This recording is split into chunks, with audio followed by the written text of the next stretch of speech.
All right, so today I'm gonna show you how to tie a newer pattern to me, but definitely something that I've been fishing quite a bit over the last year. I call it Hogan's Wiggle Worm. I try to keep my flies that I fish for bass on the bottom. Very simple, because if you are fishing on the bottom, you're gonna lose a lot of flies. So we're gonna look into a pretty simple way to tie basically what amounts to a black and purple worm.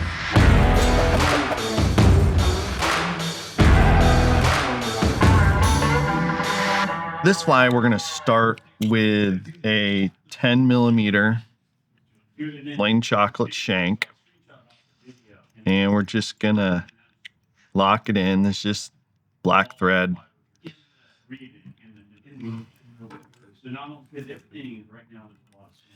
Then for this, I've been using this Hogfish chenille.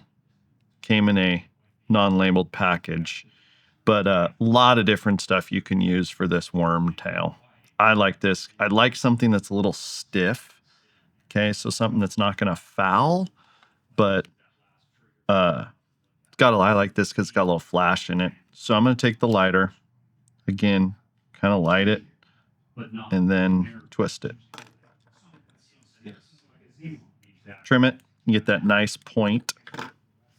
And then I'm gonna take it, and for me, my vise is my measuring tool, so I make it to about where the green is there, and then give it a loose wrap to tack it down. Give it another one. Then I come in and trim it close. So I like that on top, right, like that. Let it stand. Then there's a lot of different things you could do, but for me, I just give it a little bit of dubbing just to kind of take up the space on that shank. Just loose. And they collectively across 6 guys got 5 fish. Leave it. John and I came back. I don't know the clock numbers, but the folks are like, "What should I do by ourselves?" Like that. And not knowing. And then I'll tie off that So we came shank. Back. Just the dad and I got 6, John got 5, so we got 11. And they got collectively 5 or 6. And I'm like, "Oh, I guess." Then that's our worm tail. So I'll set that here. Then I'm going to grab the B10S stinger hook 2 with a 3/16 tungsten black bead on it. Take a small piece of black Sanyo standard intruder wire. Use our nice tungsten carbide scissors to cut it. Take that piece, thumb it through there. I would say probably like 6 or 8. Oh my god. Then kind of set that. They were all on that. I was like, yeah. Start that thread.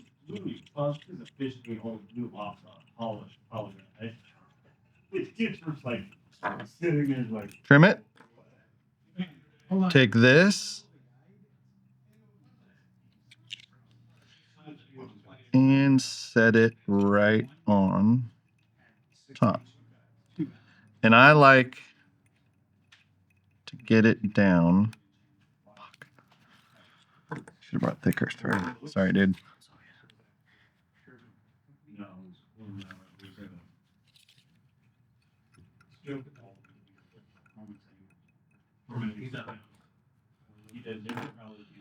I like to take it down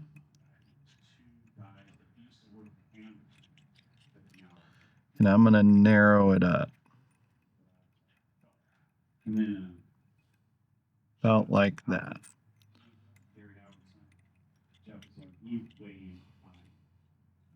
You get a lot more wiggle on it than if you were to tie in. Cut this again, tungsten carbide, to if you were to tie that tail into the shank of the hook. Then I'm going to take polar chenille black. And again, you could probably tie this in many varieties of colors. Take that and just start wrapping.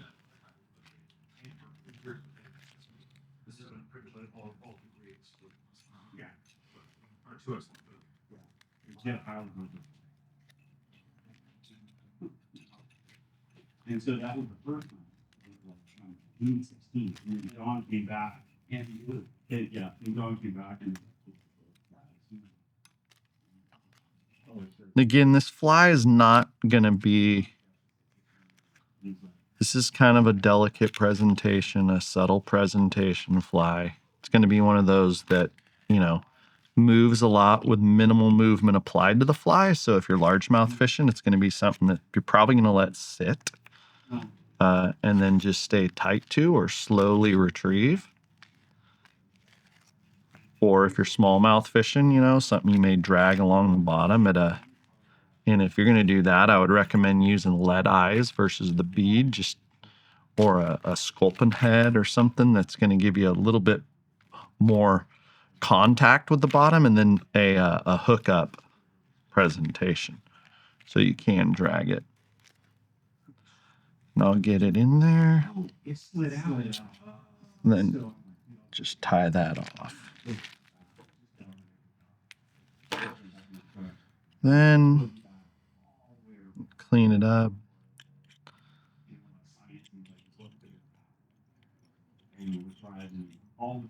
Pinning that there.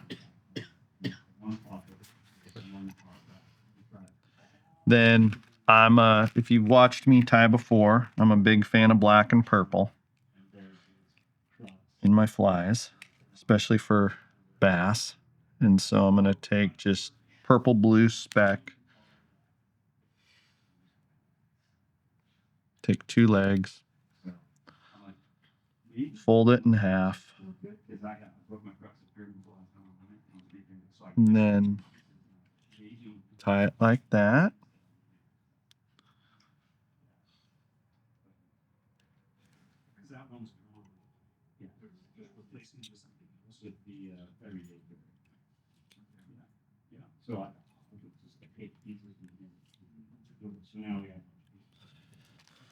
Then I'm going to take that dubbing, that's just the Arizona semi-seal,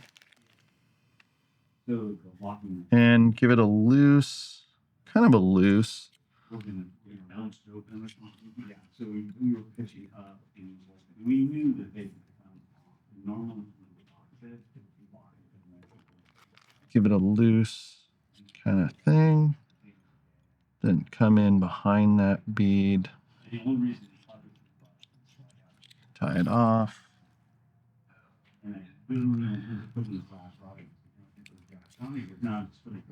And tie it off. Then just cut those legs. Well, at least. And then trim like that. Then give it a little pick out to get that dubbing. There we go. That's Hogan's wiggle worm.